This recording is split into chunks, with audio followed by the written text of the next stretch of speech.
All right, welcome everybody to the Team Wiz podcast. My name is Marty, and I'm here with my man Kyle. And you can find him on Twitter at DFS_WizKyle. And we got Pat here as well at DFS_WizP. I'm sorry. Hey Pat, Kyle, how you guys doing tonight? Good. How you doing? Man, I'm great, guys. I'm ready to do this. Excited for a new week of football.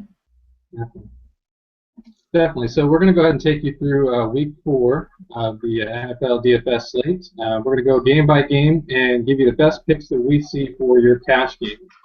We focus more on cash games, but if we see any GPP plays, we'll definitely throw that out there for you as well.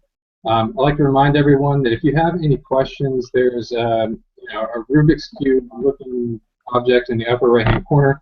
Go ahead and click on that, throw in a question, and we'll be more than happy to answer that for you. So with that, let's go ahead and get started. The first game we have on the slate is a Thursday night game. It's Baltimore versus Pittsburgh. What do you guys think about this game here?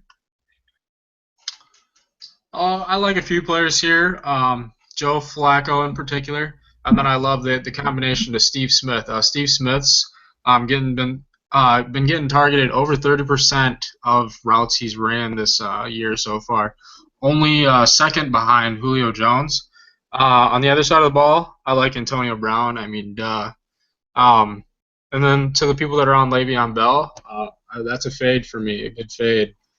The Baltimore has only given up 2 runs for more than 10 yards all year. Good stat. I would actually go the opposite. I don't trust Michael Vick or his arm. They're going to be looking to get Bell involved, maybe not through the run, but through the screen game. I actually happened to see some footage of Steelers practice on ESPN today where they were working on a lot of screens and short passes to Le'Veon Bell. So I like them, but if you are playing this slate, I don't have a problem fading the Steelers altogether and actually just rolling out like Kyle said. Steve Smith is getting targeted a ton, and also for a cheap play. That I think would probably pay off because the Steelers are so bad against tight ends. They've allowed the second most touchdowns to tight ends this year so far, right behind another team we'll talk about later. And that is Crockett Gilmore is out. You have a guy named Max Williams, who his dad was Minnesota, baby. Yeah, played in Minnesota. His dad was a great tight end in the NFL. So he's 2.5K on DraftKings. I'm not sure what his price is on FanDuel. I don't have a problem with fading everyone from that game, just grabbing the cheap tight end, and then seeing what kind of studs you can roll out in the rest of your lineup. Yeah, I think that's some great plays there. I agree with everything you guys are saying. Baltimore has given up quite a bit on the pass this year, but I just really don't trust Michael Vick. We don't know what to expect there. So, if anything, I'd say maybe take a look at Heath Miller just as kind of like a safety blanket for Michael Vick. But other than that, there's not a lot of plays I like in this game. Can you roster his Rottweiler? The one thing Michael Vick does do well though is throw the deep ball. He's got a cannon, and Antonio Brown's going to get opportunities down the field. If he's only got to catch 1 or 2 and take them the distance. Very true. Yep. All right, moving on. We got Miami versus the Jets. Kyle, you like anything from this game?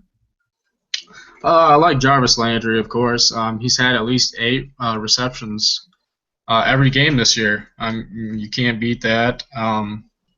That's about it from this game. I like Brandon Marshall's targets and stuff, but he's going to be defended by Grimes, which isn't that great of a matchup. If Eric Decker comes back, I could see using some of him, as the Dolphins have been bad in the past outside of Grimes. Yeah, for myself personally, Dolphins have been giving up quite a bit against the run, so you could look to Ivory here if he's healthy, but I really don't think it's a great play across the board. I mean, the over/unders at 41 points, so Vegas is not expecting a lot of points. So I don't know. I just don't really on this one. I don't see a lot of plays. And keep in mind also too, this is a 9:30 game Eastern time, so it's an early morning game. They're playing over in London, so keep that in mind when you're rostering anybody for this game. I'm actually fading both of these London games. They kind of have the Thursday night feel to me. Guys, they go over to London.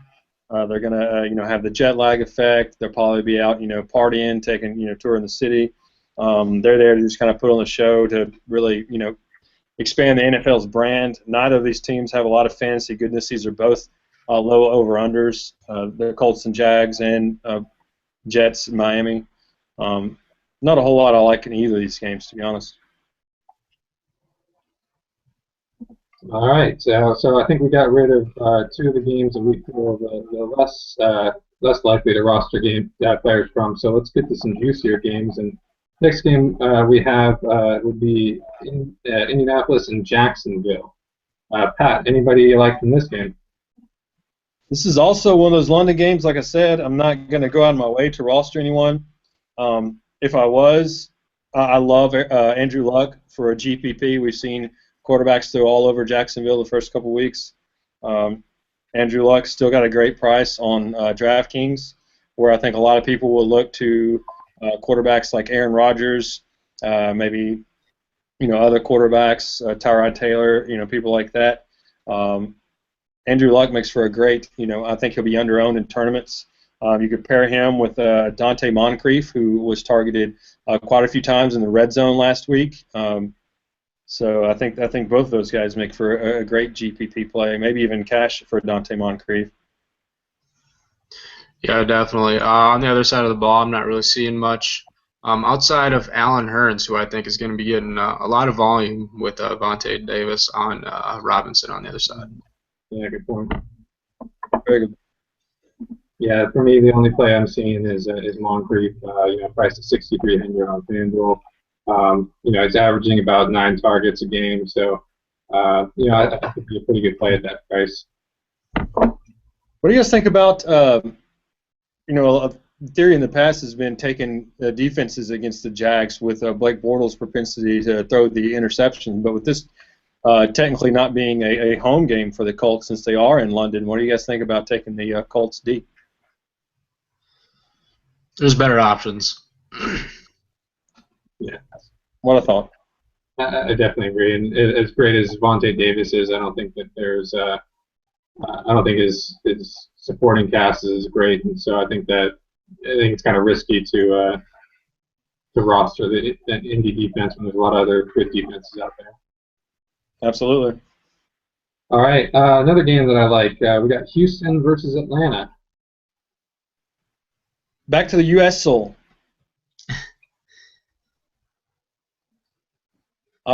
There's quite a few, couple situations to watch here. Mainly the running back situation for the Texans. If Arian Foster, there's some tweets, a few things said that he might try to give it a go this week. If he plays, I don't know if it's kind of a wait and see thing. If he does, typically in the past, he's been one of those backs to, if he's ready to go, he's going to go. He's going to take the full load and he's going to go. I think you'll have some very low ownership on him in tournaments. People will be scared to roster him in his first game back. If he's back, I'm possibly thinking about throwing him in a cash game. But if he's not, Alfred Blue is definitely a must play versus the Falcons' run defense here. They have been known for a couple years now as being terrible against the run. So far, they've graded out worse versus the run this year. So whoever plays in that Texans backfield is in play. Yeah, definitely. Another Texan I like is DeAndre Hopkins, who actually leads the league in routes run, even though he sat out a game, which is insane. Houston also is the only team in the league that has had more than 70 snaps on offense every game this year. Wow. So playing at one of the most fastest paces, mostly in part to their terrible defense. Same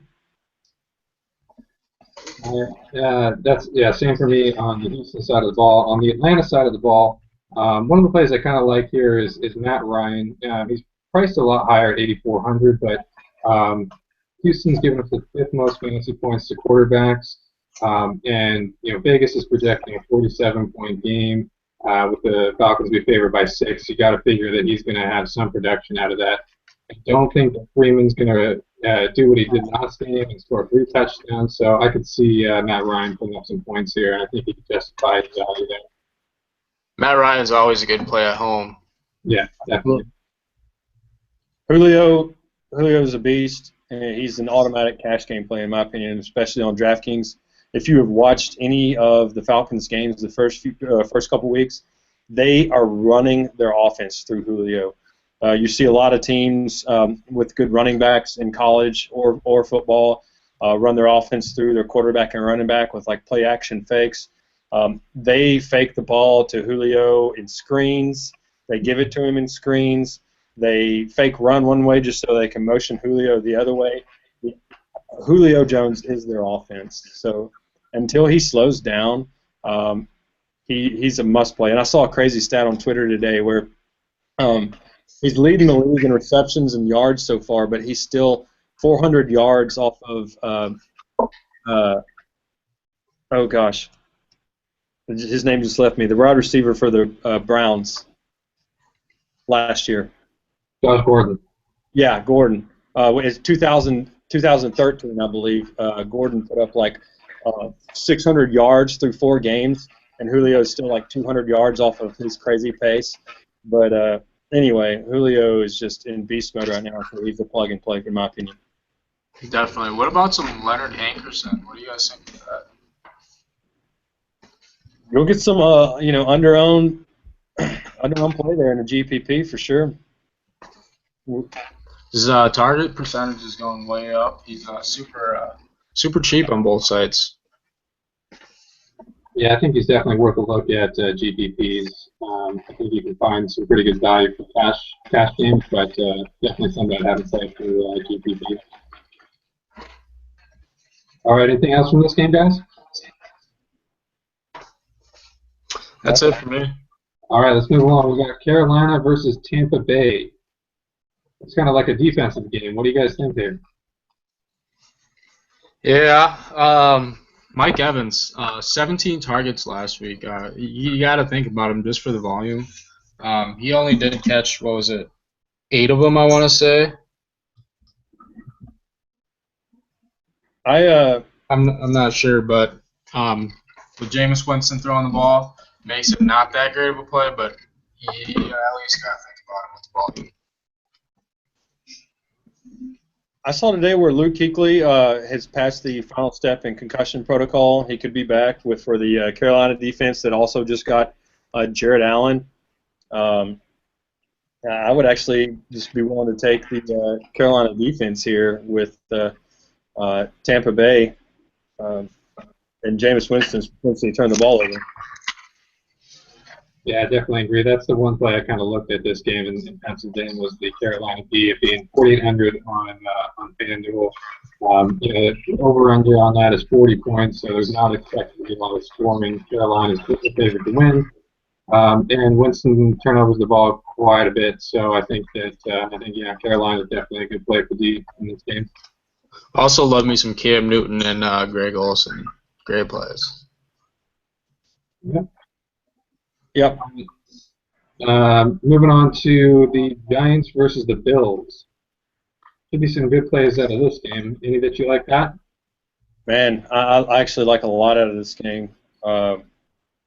The Bills have allowed a lot through the air so far this year. That brings Odell Beckham, Eli Manning into play, maybe for a GPP. I don't think he's trustworthy for cash games, depending on his price.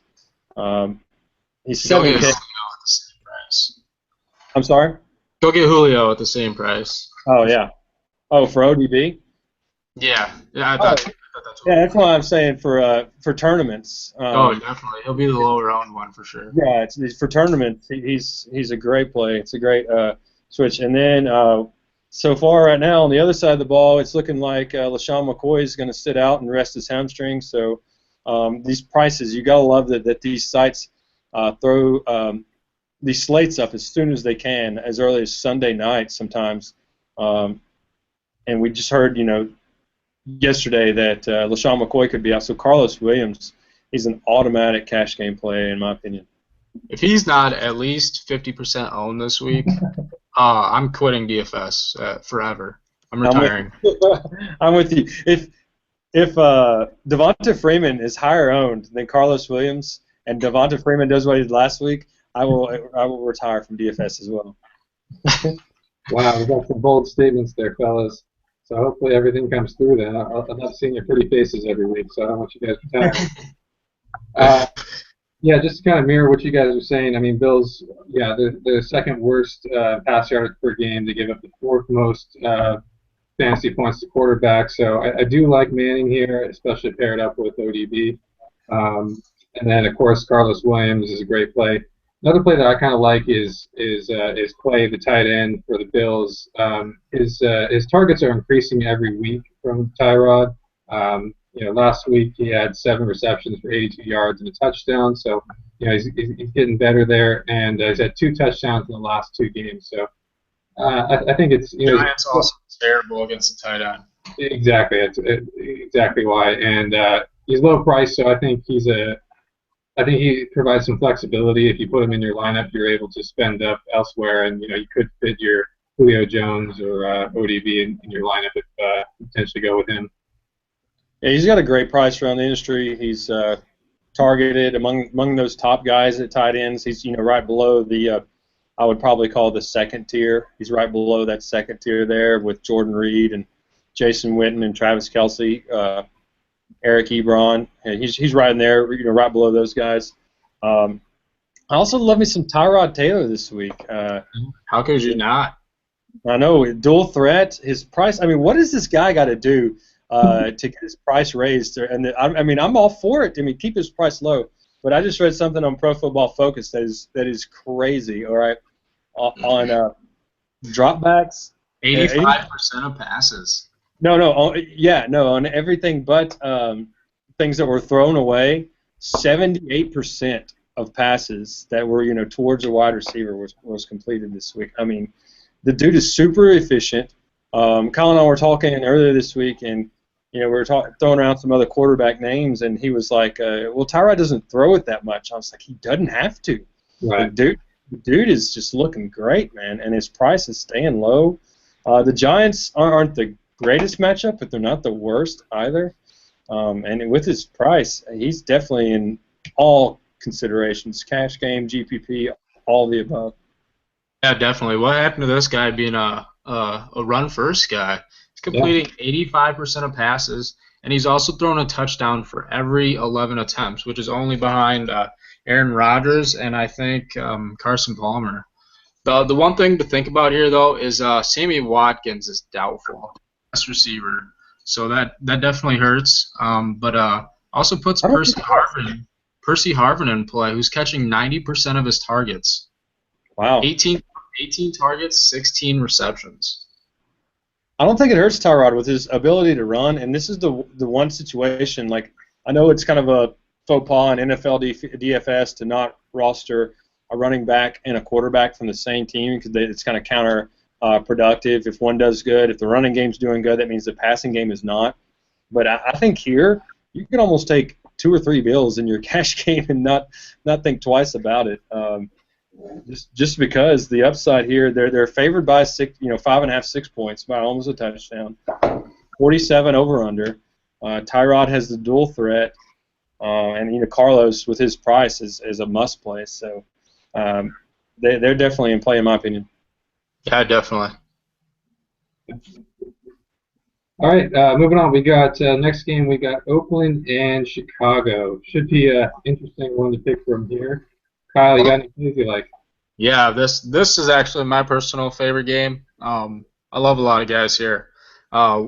First of all, being Derek Carr.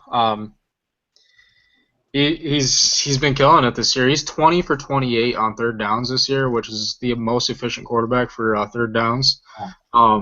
He's got the safe floor and he's got a lot of volume, which is my only argument to playing him over Taylor is just volume. Volume and price, he's still very cheap. With the production he's been given, it's it's a tough fade with his price, especially going against the Chicago defense that's allowed at least two receiving touchdowns a game. And besides the one game that Derek Carr was hurt, he's thrown for 3 each game. So. Amari Cooper as well. They're gaining the chemistry. Week 1, he was targeted 20% of dropbacks. Week 2, 25% of dropbacks.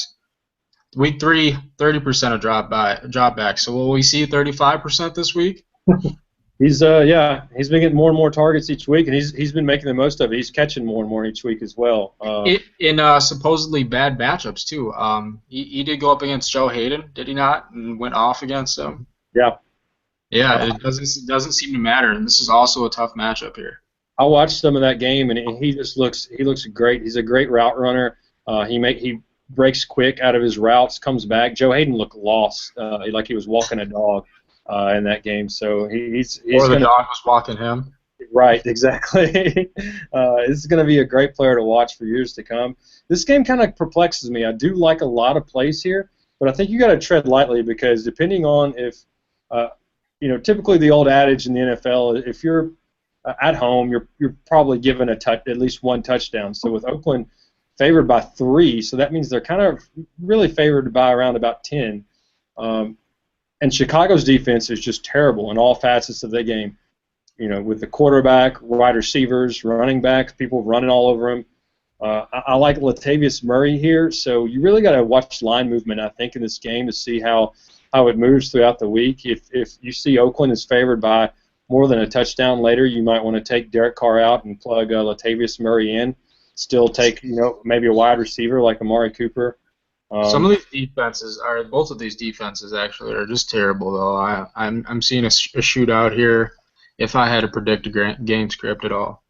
I agree. You definitely could have a shootout. That leaves Matt Forte, one of the only true third down backs still left in the NFL. He's one of my favorite cash game plays with this volume, target in the passing game, and the amount of carries he gets each week.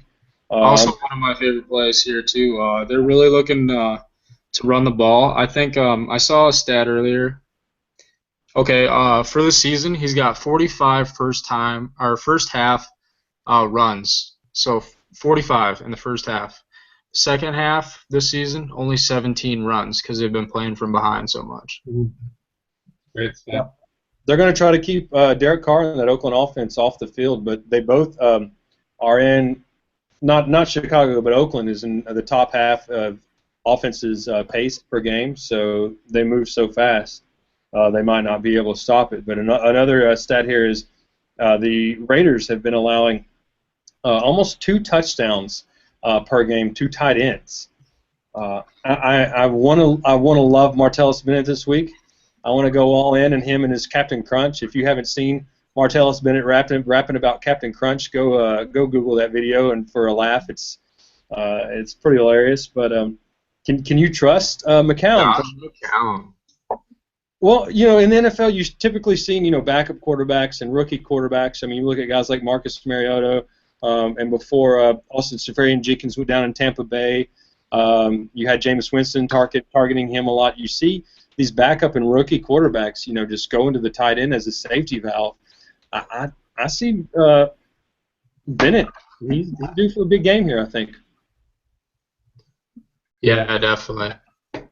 Yeah, I think this will be an interesting game, especially with Bennett in play there.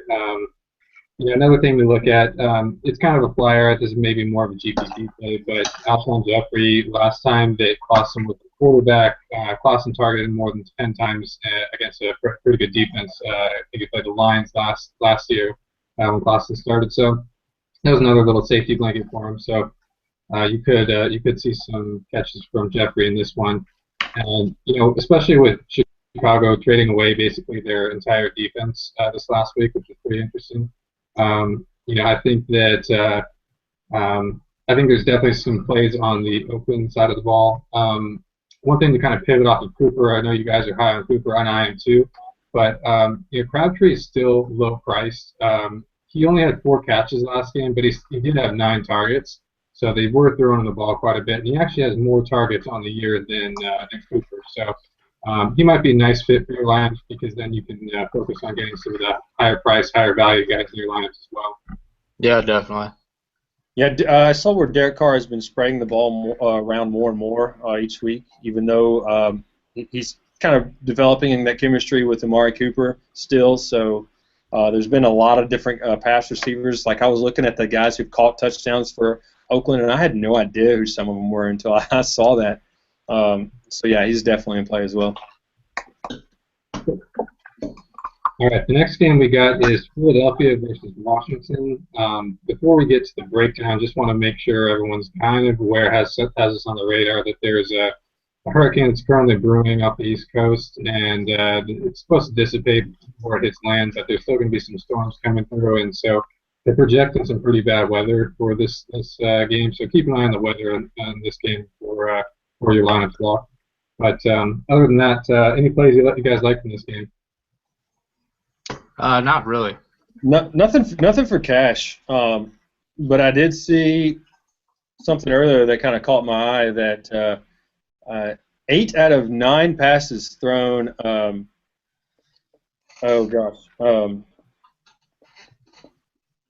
What's the corner that came over from Seattle that plays for Philly? Maxwell. Yeah, Byron Maxwell. That guy looks homely, like he just walked off the street and gave him a jersey and shoulder pads. I saw 8 out of 9 passes each week. About 90% of passes each week thrown Maxwell's way have been completions. So the dude just doesn't care. Either that or he's just terrible. And also 2 years ago when Cousins played Philly, he threw for 300 yards and 3 touchdowns. If D-Jax is back this week, and you got some money to spend and want to take some flyers in a GPP, throw Cousins and D-Jax out there because they both went off against this Philly defense 2 years ago that was sans Maxwell. Now you add a Maxwell to the mix who will probably be covering Deshaun Jackson. It's not really a great cash game play. It's kind of a big shot, but I love it for a GPP. Yeah, definitely. The only cash game play I can see here is Jordan Reed, which most people might think is a tough matchup because on paper the Eagles have only allowed, I think, 1 touchdown to tight ends since the beginning of last year, which is incredible. But if you look at it, they might be missing Kiko Alonso and then who was the other guy? He's supposed to come back. And Kendricks. Yeah, Kendricks.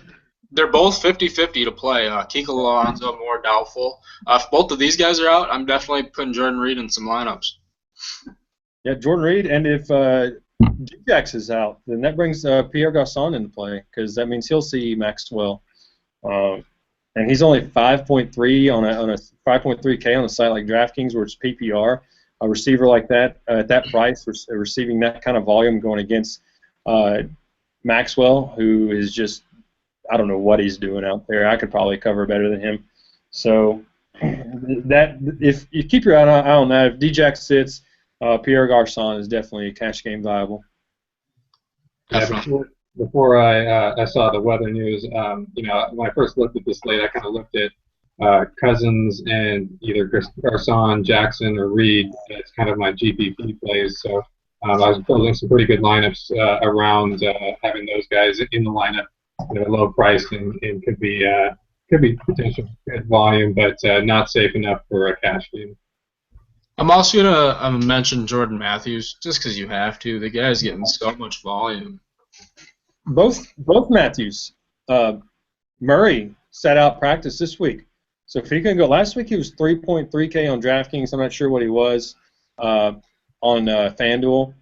But Ryan Matthews, he seemed to really fit that Chip Kelly scheme much more. He did. He really did.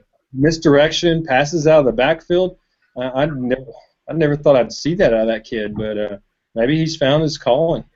If I'm targeting a running back with DeMarco Murray out, though, it's definitely Darren Sproles. He just has way more upside. This guy could go the distance anytime he touches the ball. Yeah, he would be more of a GPP play, whereas Ryan Matthews potentially could be cash game viable. I know it's a tough matchup versus the Washington stout front seven, but what I saw that he did in the passing game last week, he could at 3.8K on DraftKings. He's definitely not a FanDuel play, but on a PPR site like DraftKings, he could be cash game viable. All right, moving on, we got Kansas City versus Cincinnati. For me, myself, there's pretty much one play I like in this one. It's A.J. Green. Kansas City's giving up the most fantasy points per wide receiver and the 5th most yards per game.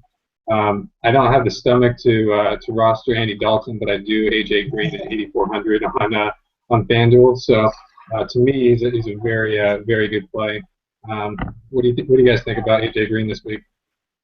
I love AJ Green, and I would actually put Andy Dalton in some cash lineups. The guy, he just throws the ball a lot. That's all they do, really.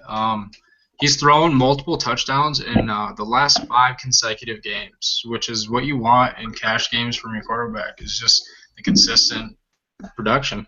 He looks great. Does anybody know if this game is on primetime TV?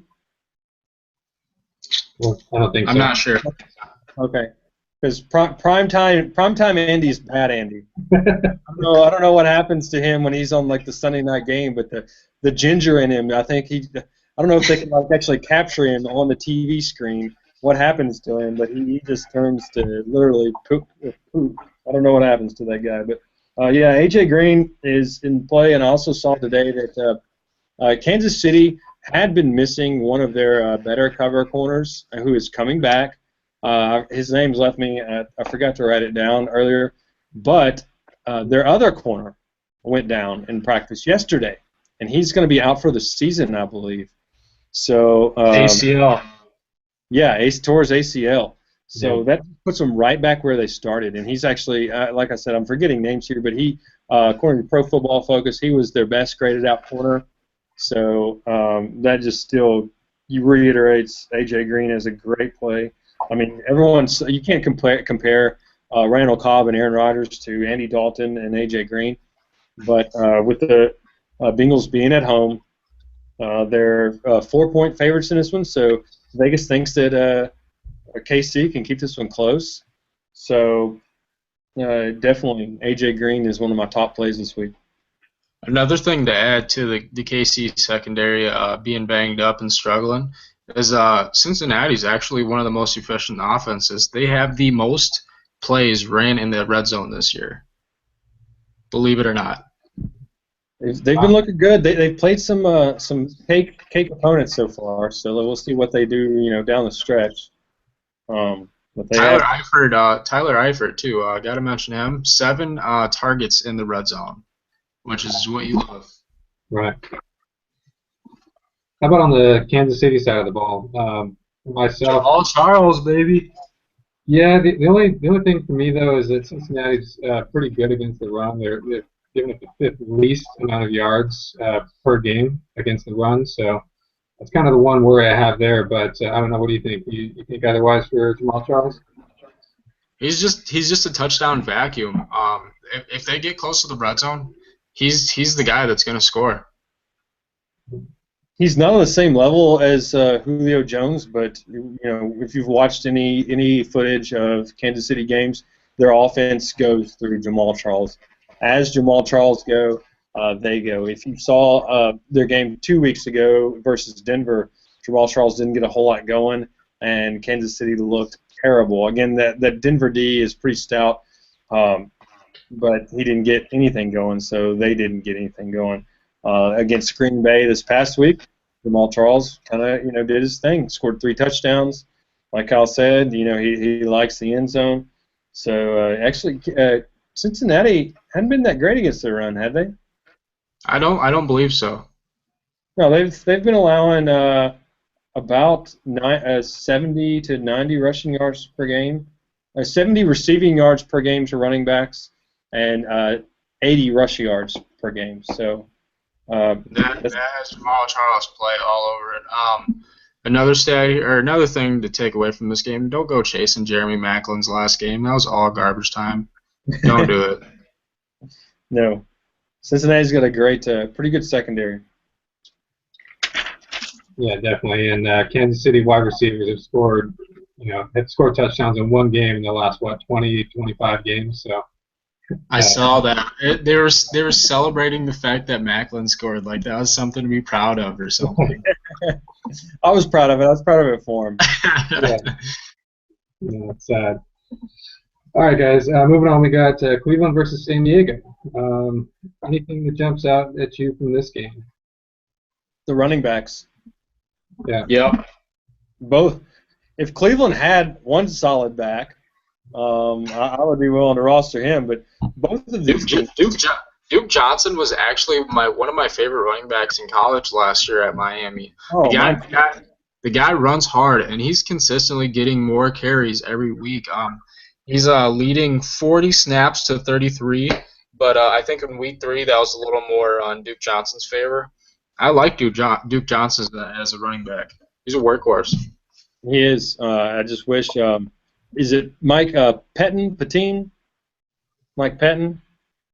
I just wish he would decide. He's done this since he's become the head coach of Cleveland. He just cannot decide on the back. He's killed all fantasy goodness. Actually, some guy in my. Whenever they ever had a good back, though. True. But I mean, you've seen last year. Isaiah Crowell came out and was running hard and looking good. He just doesn't like giving one guy just the ball, the chance to prove himself. If I'm a coach, I'm going to give one guy the chance. The ball, the chance to go out there and prove yourself as a workhorse. And if you don't cut it, all right, next man up. I'm not going to be all this, wishy-washy. Well, I'll give you a series, and then I'll give you a series. I feel like Oprah. Everybody gets a series. I hate that shit. Just stay away. I wish he would just make his mind up because San Diego is pretty terrible against the run. They're actually bottom third versus the run in the NFL. So is Cleveland. If there ever was a week for Melvin Gordon to break out, this is the week. I love Melvin Gordon here. Actually, a good stat for Melvin Gordon here. 47 first half rushing attempts, which is really good because this game they are favored to play in the lead this game for once. So we might see some more second half attempts here from Gordon. Yeah, as long as they don't take him out for Woodhead in the red zone. For San Diego also has the most. They lead the league. They don't lead the league. They're tops in the league in passing attempts. I'm not sure what they are, but they're up there in top three or four in passing attempts. So I know they like to throw the ball a lot. Phillip Rivers likes to spread it around a lot. Keenan Allen is a target monster. But if there was a week for Melvin Gordon to break one. Yeah. Because it's coming. I don't know. Have you guys watched any of the game film for him? I love him this week. I do as well. I also like Keenan Allen, like you said, because of the volume. Even though he'll be defended by Joe Hayden. If you look at Joe Hayden's schedule, he played Brandon Marshall and Amari Cooper, 2 other big receivers, and they absolutely destroyed him. This week, Keenan Allen, another similar receiver who's big. Pro Football Focus actually has the other Cleveland cornerback grading out higher than Joe Hayden so far. Yeah, Joe Hayden hasn't been what he has been all his career so far. No, I think definitely Keenan Allen on FanDuel. He's only priced at $7,700. He has 39 targets this year. He's averaging 13 targets per game. I mean, that's pretty good value for his price. I think the guy's returning punts too, which is crazy. Guy's super tall and just returning punts. He's a great DK cash game play for the PPR science because he could get 20 points without scoring a touchdown. Yeah. He's the poor man's Antonio Brown right there with Jarvis Landry and some of those other guys that just eat up targets. Yeah. Yeah, definitely. I definitely think the plays here are Gordon and Keenan Allen. Moving on to the next game, we have Green Bay versus my terrible 49ers. I'm gonna 40 points back-to-back weeks. Wow. Where was that week 1 when we rostered AP? Come on. Yeah, that's killing me. I guess if there's a bright spot, you could say we're doing okay against the run, but we're just terrible against the pass, and we're terrible with our quarterback too. He's helping out the other team, and so that's been difficult. But Moving on, I don't think there's any 49ers in play for me, at least. I like a lot of the Packers in this game, obviously. So, what do you guys think? Is there any major plays you guys think in this one? Man, before you give up on your 49ers, man, I'm giving up. hold on. Just hear me out here. This is I like to play devil's advocate here. This is definitely not cash. I'm not talking cash games here, but Don't you dare say Carlos Hyde. Don't. no. I'm not riding that bandwagon. But you saw what Alex Smith, one of the most terrible quarterbacks in the NFL, in my opinion, did in garbage time this past week. Cap, he's going to have a lot of garbage time. He's going to be running wild. He's going to be super low owned. No, thank you. He's like 6K on DraftKings. Like I'm saying, if you're a multiple lineup guy, you're building like 10 or so lineups for a GPP. Garbage time. Cap. Some of his receivers here have got to be in play. Don't do it, guys. Yeah. The Green Bay side, though, roster everybody. James Jones, Randall Cobb, Aaron Rodgers, put them all in. One interesting stat here, Green Bay has run, out of all NFL teams, the most three-wide snaps in the NFL. 91% of their snaps are three-wide. We saw Devontae Adams go down with an ankle sprain, so if he's out, who's the guy that caught a touchdown this past week that filled in for him? Yes. If he's out, at his price on DraftKings, I'm not sure what his price is in FanDuel. Yeah, he's in considerations in all formats. What I loved seeing about Green Bay last week is they don't stop scoring. If they get up 2-3 touchdowns, they don't stop passing the ball. They don't care. Yeah, exactly. Yeah. San Francisco coming off two back-to-back 40-point games. I'm willing to go on a limb and say it's going to be 3. Yeah. Unfortunately, I kind of see that happening too here. I like Aaron Rodgers quite a bit. I mean, I know he's the highest priced quarterback. I know some people don't like to spend that much for quarterback, but he's averaging over 26 fantasy points per game, and his salary's at $9,200. So that's approaching almost 3 times the salary, which is kind of what you want. So, and San Francisco's secondary is just horrible, and not to mention that I think Aaron Rodgers always takes these games against the 49ers a little bit more seriously because he always wants to jab it to them the fact that they didn't draft him number 1 overall. So I know the argument here is that San Francisco has been tough against him in the past, but that was a different defense. This is not the same defense as it was last year, 2 years ago. So I think he's going to have a great game. How do you feel about San Francisco passing up on Aaron Rodgers? I don't think there's enough time in this podcast for me to verbalize my feelings on that one. So, I'll just say I'm not happy with it.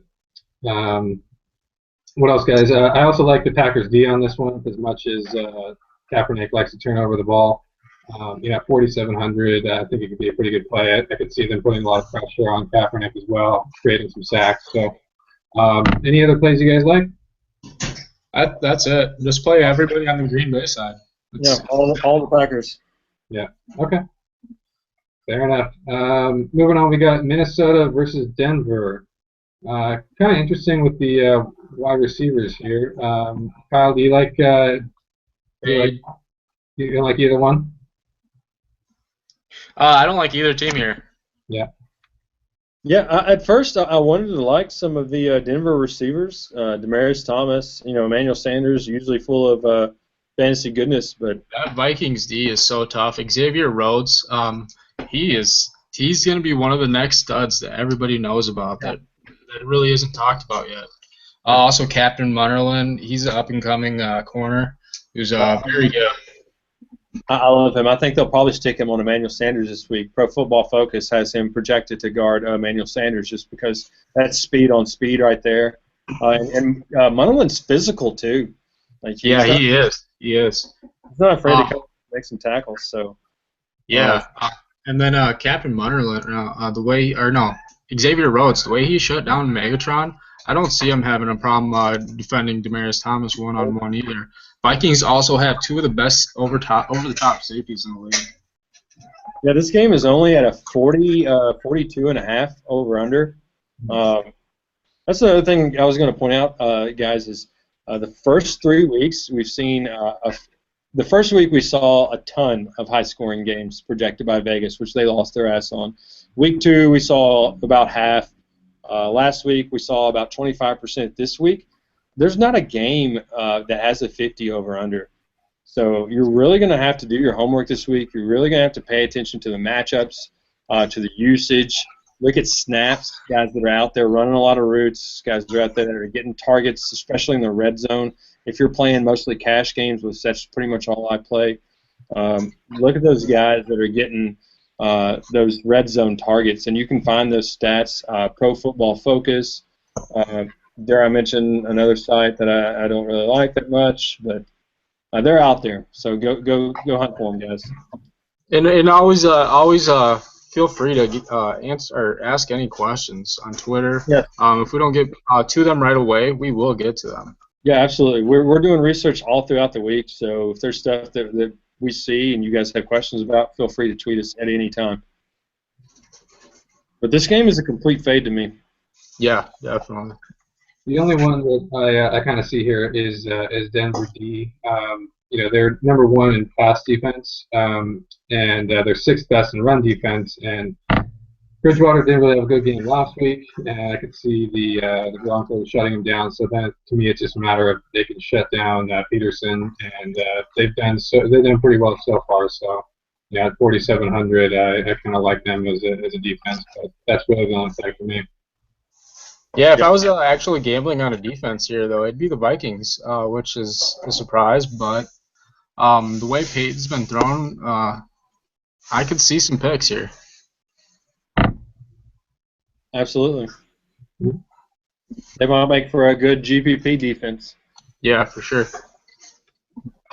All right, guys, wrapping up here pretty closely. We got St. Louis versus Arizona. Anything that stands out from this game to you guys? Nick Foles was garbage. I hate him. I hate him. Looking back last week, he was a great play. He's garbage. For me, Carson Palmer, Larry Fitzgerald, I'm going to mention them every week this year. They just have the floor. They throw in bunches. Fitzgerald's Palmer's favorite receiver. And he can still produce with the best of them at the end of his career here. St. Louis has been allowing a ton of passing yards to the air. They've been allowing rushing yards as well. I really don't think they're – I mean, Larry Fitzgerald with his targets on the PPR sites, he's definitely a cash game play. I'm not going to go out of my way to roster him. But, yeah, they're definitely in play to me. I'm staying away from the St. Louis side of the ball. They just – they look. One thing about the St. Louis side of the ball, though, is Jared Cook. Arizona is actually really bad against the tight end, which most people don't know. Yeah, you can see him all about yeah, definitely. There's better options, but he's definitely somebody to think about. I had him in my cash game last week just based on his price and his targets and efficiency so far. I literally watched 3 balls hit him in the hand.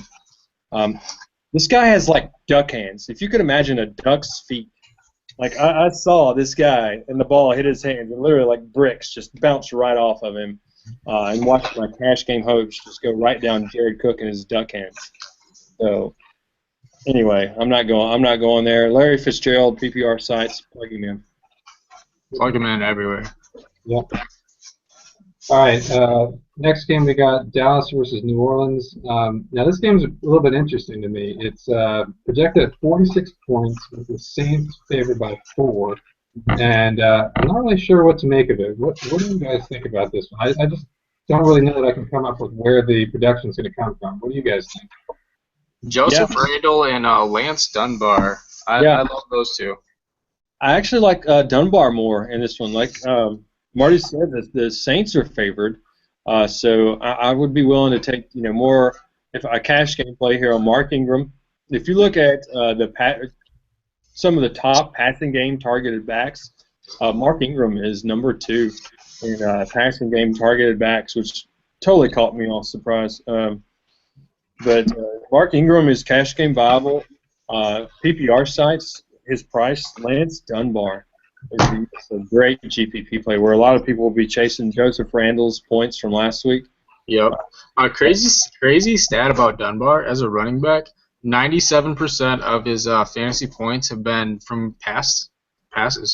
He catches the ball and takes off like a bolt of lightning. Did you guys see the catch last week where he ran a wheel route and caught an over-the-shoulder pass down the sideline? Guy looked like a receiver. Wasn't there a penalty on that play? Didn't it get called back? No, I don't think it did. It was only like a 30-yard wheel pass. He went out of bounds right after he caught it, but it was just a nonchalant running back catching an over-the-shoulder catch. He's got some good hands. He had quite a few snaps in the second half last week, so if Dallas is supposed to be playing from behind, Joseph Randle makes for a great play. If you got some stones of steel and you are into projecting game flow, then plug him in your cash games on DraftKings. He's got a great price. I'm not going to go there, but both running backs on both sides typically are something I don't like to do. But you saw it last week with Joseph Randle and Devonta Freeman. They went off. Joseph Randle, Mark Ingram, they're both in play here. Yeah. Yeah, I agree. It's interesting last week that both McCown and Whedon were actually pretty efficient as quarterbacks, but I just don't know. I don't trust it yet to Terrence Williams didn't even have a reception last game. I mean, to me, I feel much safer about Dunbar than I do with any other receiver for Dallas. So, absolutely. This game? That's it. All right.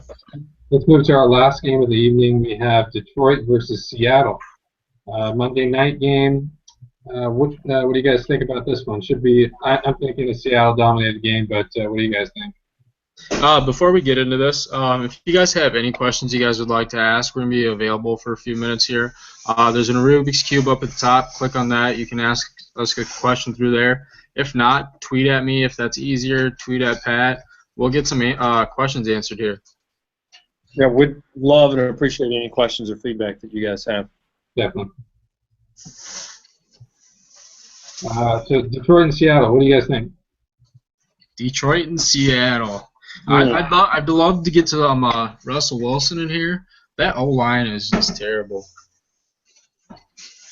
Seattle's favored by almost 10 points here. And the way Matthew Stafford's been looking, Seattle's at home. Matthew Stafford has not looked healthy. He's been turning the ball over.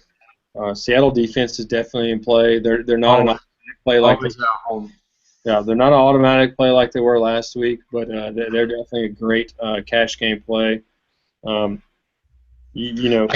got 2 cash game plays here, and it's Jimmy Graham and Seahawks D. Yeah, Jimmy Graham. That was the next guy I was going to go to. One thing I've been hearing quite a bit about is Rawls as the running back if Lynch is going to be out. He rushed for over 100 yards last week. He 6,000 on 6,000 on FanDuel salary. One thing I'd kind of be careful about is Marshawn Lynch has always been kind of sneaky in his status. I mean, last game, he was basically hurt. I told everybody he's good to go, and then he kind of hurt himself again. So this is a Monday night play, so maybe on D. He's gonna try to play, and we will not get an answer before game time starts. So just don't even plan on playing the backup. Yeah. Unless you hear something before game time, don't even plan on it. Yeah. He runs on his own time. I think he's just really trying to punch the NFL right in the face. Just trying to get attention, like usual. Have you guys saw that commercial of him on the beach? That is the greatest thing ever. That one, and then there's the Xbox fantasy commercial where all the NFL players are in the classroom, and the teacher's like, Marshall, this is your class. I've been here the whole time, bro. I mean, that's really how he is. He's just on his own time. I don't think he's hurt at all. I just think he's really just doing what he wants to do, and why not? I mean, he's had his kind of career. If you do see that he's out, then yes, the back that Marty mentioned is in play for sure, especially for a GPP. Yeah. But other than that, yeah, I think Seattle and Graham are the only plays from this game. So. I agree.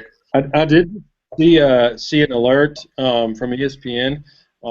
Victor Cruz was probable to play for Week 4 for the Giants.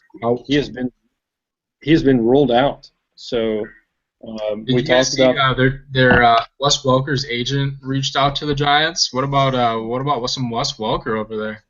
he hasn't been picked up yet, but if he does get picked up, I doubt he'll be put in the player pool by game time. Yeah, probably not. FanDuel might. Definitely a good pickup in some standard leagues. PPR leagues for sure. But if Victor Cruz being out, that just raises ODB's floor a little bit and ceiling, in my opinion. All right, guys. That about does it for our analysis on the games. We'll go ahead and answer some questions now. Again, if you guys have any questions, go ahead and ask the questions in the Q&A. It's there's a little box up in the upper right-hand corner. It looks like a Rubik's Cube. Just go and click on that, throw in some questions for us, and we'll be happy to answer them for you. So I'm going to start off. I got a question from Harish. He asks, not for DFS, but for his office league. He has a big who is out and needs a QB for this week, whether it be Carr or Alex Smith. Carr. God, no question. If Carr is available in any of you guys' league, you need a QB. Go pick him up. Great play this week. He's going to be a lot of my DFS lineups just because of price, and he's going to have a good game this week. Got a pretty high floor. His ceiling seems to be increasing, so I love him. Great matchup. Next question. Cool. Let's see, I'm cycling through the other questions here. You guys have any questions? I know some people were hitting you up on Twitter. I have a few shout outs. I don't know if you guys know or not, but I've been doing little college football lineups, college football research. It's been really good for me. I'm loving this early slate, but I've been doing some research with my man Huggy. Shout out to Huggy Bear for his help with some research, and Chris Gonzalez as well. Those two dudes know college football. I love talking college football with those guys. I'm excited about this early morning slate. Pretty good. We got college football all weekend, guys. Saturday, Sunday. It's going to be a great weekend. Definitely. I get a question here from DFS Sweats, who is my favorite guy that tunes in. I swear he has a question every week. Good. I love him. Okay, so which player in defense would you pair up for best chance of punt return and the double dip this week? That's a tough question. That's something to think about there. It's been kind of obvious, but we've seen the Dolphins defense disappoint.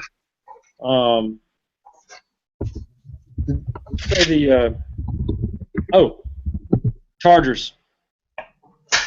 Keenan Allen? Yeah. Keenan Allen. You think the Chargers defense has a good game, though?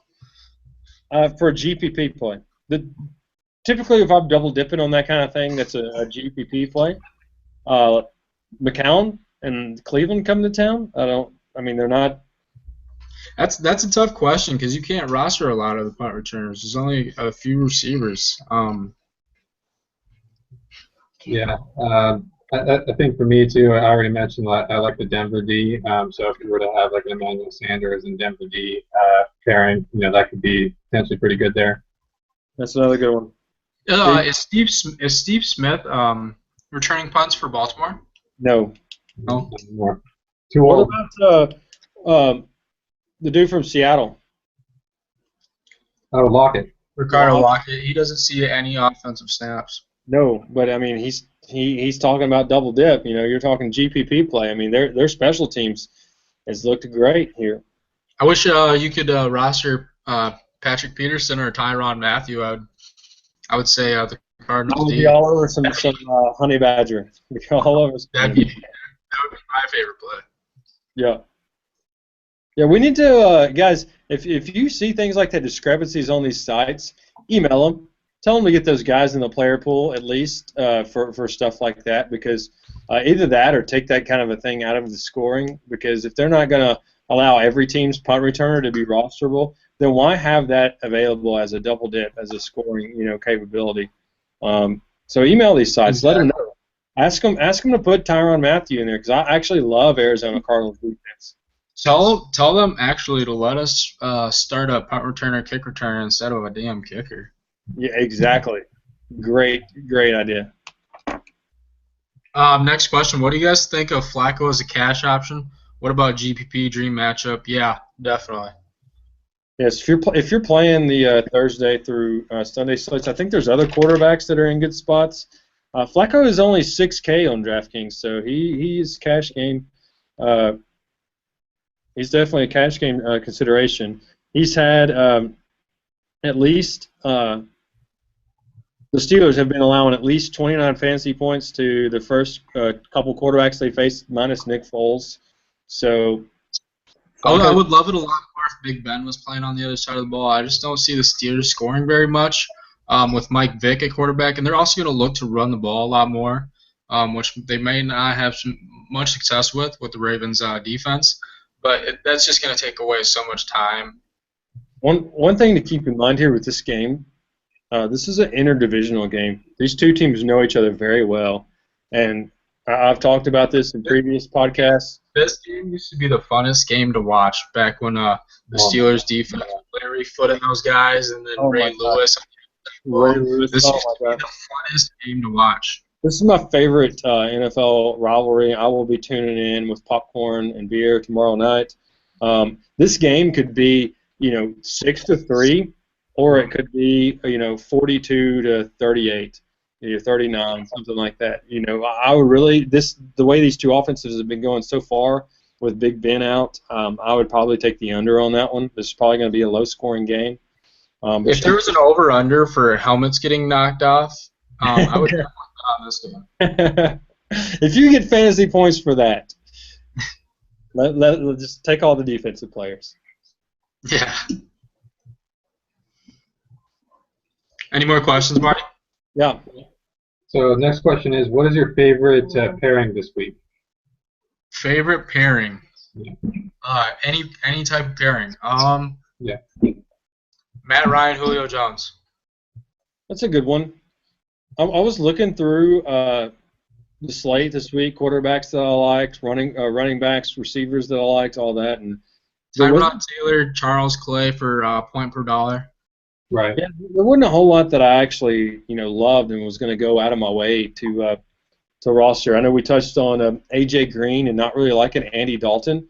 I actually do like Andy Dalton, and if like I said, if I'm building multiple GPP lineups, I wouldn't be scared to roll out naked Andy. That's a scary sight to think about, a naked Andy Dalton, but if you're just putting him in your GPP without AJ Green, I think you'll have a pretty unique lineup there with a naked Andy. I also like some Derek Carr, Amari Cooper. Yes, that's probably the favorite cash game pairing right there. Yeah, the only other game to touch on, other than what you guys talked about, again, is Green Bay versus San Francisco. So Aaron Rodgers and Cobb, I think, is a great combination. Salaries are high on both. Way to take the talk there, Marty. Yeah, you guys named all the other ones, but yeah, Rodgers, Cobb. I think there's a lot of value this week, especially in the running backs. I think you can get some low-priced running backs and get a lot of value. So I think you can spend up a little bit more on quarterbacks and wide receivers this week and still put together a pretty good lineup. I got a question. With Aaron Rodgers' price and Green Bay being favored by almost 9 points, would you still feel cool with rolling Aaron Rodgers out in a cash game? Yeah, definitely. Like I made the point earlier, they're not going to stop scoring. They were passing the ball with 3 minutes left to go last week. They're not going to take their foot off the throttle. They're going to keep trying to score. That's just who they are. They're a passing team. I love it. I just think that's something our listeners might want to hear. Yeah, I agree. I got a question here. A couple trios. Which one do you guys like better? We got Aaron Rodgers, Alfred Blue, and then Woods, or Carr, Gordon, and Cooper. Personally, I like the second one. Yeah, definitely. Talking Woods from Buffalo? Yeah, yeah. Assuming that Watkins is out, obviously. The first one seems more like a GPP to me, especially with Alfred Blue. If you're going for cash games, second one. Yes, absolutely. Couldn't agree more. 100%. Play both of those trios for one second. Yeah, none of those plays are bad plays. Yeah, take second one in cash, hedge it with the first one in GPPs. That's another thing, guys. We talk about. I don't know if you guys ever thought about hedging your games. In the NFL, there's so many different scenarios and things that can happen. We've seen over the first few weeks. I'm not really a multiple lineup guy, but you want to get exposure to as many different games and scenarios as possible. So if there's like this slate, there's not, like I said earlier, there's not a whole lot of high-scoring games or games that just stand out to go out of your way to target. So this might be a week to actually build a few different GPP lineups and take some flyers and hedge your cash games with those GPPs. Also, my head-to-head experiment from this last week. This past week, I played 75% of my cash games. I played head-to-head. 25% I put in 50-50s and double-ups. Of the 75% that I played head-to-head, this week was a crazy high-scoring week. We had a great lineup on both sides. I think our DraftKings lineup finished with 147, which typically the cash line's around 130, 140. And what did our FanDuel lineup finish with, Kyle? It was pretty high-scoring too, right? Yeah, it was. We ended up right around 130 or 140, I believe, which I actually cashed in about half of my 50-50s, almost all of my head-to-heads. Didn't cash in the double. Yeah, didn't cash in the double-up, but it cashed in a lot of my head-to-heads on FanDuel. I cashed out like 35% of my head-to-heads on DraftKings. The cash line on DraftKings was 165. That was just absurd. So, guys, you don't find the guys playing the crazy plays in head-to-head. No, I would just go ahead, post, like, if you want to play $50 to $100 in head-to-head, go ahead and throw out $101 head-to-heads. Throw them out there in the lobby. Those fish, all those sharks aren't going to go hunting for head-to-heads. All those guys have already created their head-to-heads on their own. More than likely, you're going to get paired up with some of the newer players. So it's a great variance. It's a way that, if your lineup ends up not doing that great, to get some of your return back. Definitely. Is that it for questions? You guys want to go into favorite plays and wrap it up like we always do, or? Yeah, let's go to favorite plays. All right, let's do it. Let's start with quarterback. Tyrod Taylor. I love him. What about you, Marty? Well, I've said Aaron Rodgers many times, but I'm going to go with a different play this week. Or this time around, I'm going to say Derek Carr. Way to take my favorite guy. Give us your GPP quarterback, Kyle. Andy Dalton. Oh, I like it. I'll throw Eli in the mix. Yeah, Eli, definitely a good GPP. Yeah. Great matchup. Also, Matt Ryan. Can't forget Matt Ryan. He has a great matchup. He's playing at home where he loves to play. I think his record is crazy at home, isn't it? Isn't it like 14? Yeah. Yeah. So that just kind of goes to show, guys, what I was talking about is this week there's not a whole lot of obvious plays, so be very careful this week, guys. Okay, running backs. What do you guys think? What do you guys think? I'll go last again. I'm not gonna go the chalk here.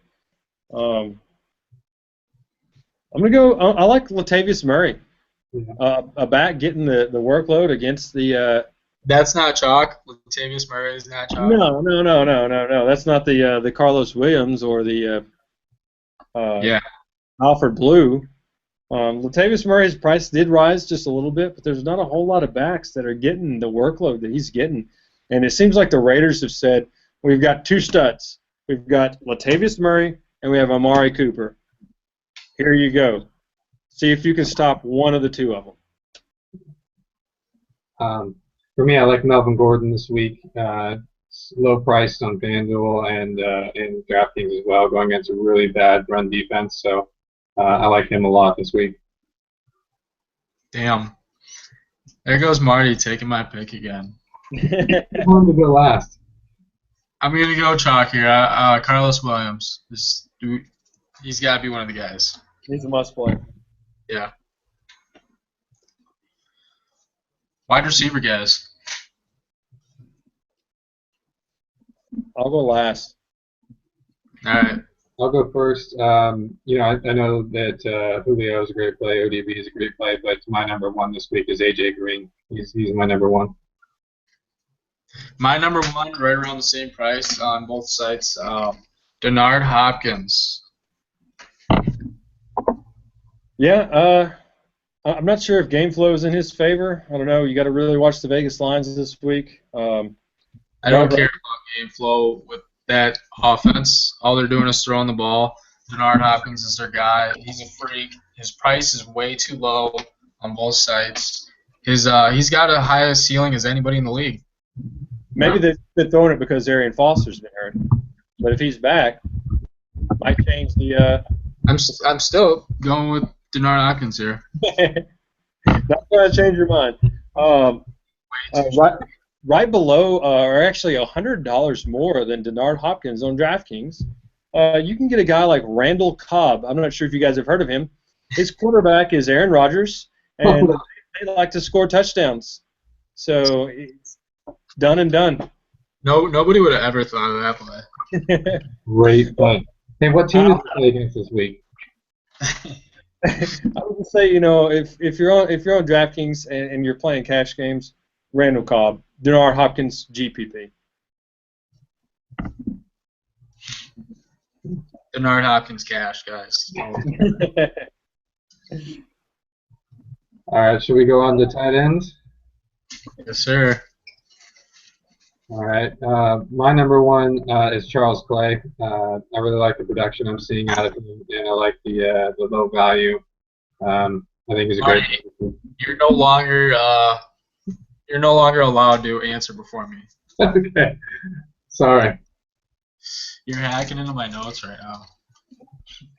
I'll go Martellus Bennett. That's a good one. Oh, also another play I like is Jordan Cameron if he's back this week. I wasn't sure why I liked him, but I did see a few things earlier that made me like him. If you're playing Sunday to Monday, Jordan Reed is a great play. Like I talked about earlier, these backup quarterbacks, rookie quarterbacks want to go to their tight ends, and we've seen Jordan Reed healthy. He is matchup. He's not matchup dependable. He can be productive in any matchup with the amount of targets. But if you're playing the Thursday to Monday slate, Max Williams for the Ravens, baby. Plug him in. Nobody's gonna mention Jimmy Graham. I figured I'd save one for you guys. Max Williams greater than Jimmy Graham. What? Wow. Just calling that one out. Max Williams is a great talent. He's gonna be a good tight end in the league once he gets reps. I like Jimmy Graham. I just man, I haven't seen a whole lot I can trust out of that Seattle offense. I don't even think they know who they are yet.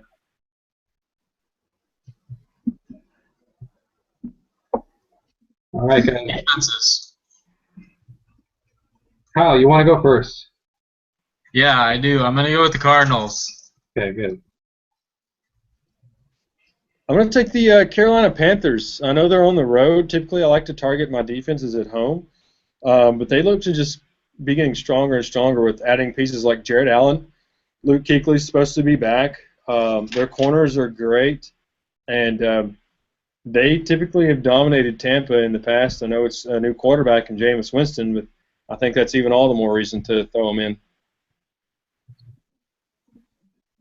Yeah, for me, I'm going to go Packers. Packers D against my terrible 49ers. I think too many turnovers are going to happen, and I just see them having a good game, fortunately. Don't forget the Seahawks, guys. That's the only play from that game, I think. Right. Yeah. All right, guys, that's gonna about do it for us. Again, if you guys have any questions after this podcast, feel free to hit us up on Twitter. We'll be more than happy to answer them throughout the week. We appreciate you guys taking a look. Again, my name is Marty. You can find me on Twitter at MLANGLO, and we have Kyle. He's at DFS_WizKyle, and we have Pat at DFS_WizP. I think I got it that time. This time, guys. But anything else from you guys before we head off? And I just want to thank everybody very much for tuning in and supporting us. We enjoy doing this, so please just retweet it, get us out there, and please, if you have any questions throughout the week, just hit us up. Yeah, definitely. That's one thing I really pay attention to is who's retweeting, who's supporting. You guys are the best. Definitely wouldn't be here from where we started if it wasn't for you guys. Nice shirt, Pat. Got my Team Wiz shirt in this week. I love it. It's comfortable. Nice. Yeah. So yeah, keep retweeting us, keep supporting us. Might have a chance to win one. Thanks a lot, guys. Have a good night. Thanks for tuning in, guys. Peace.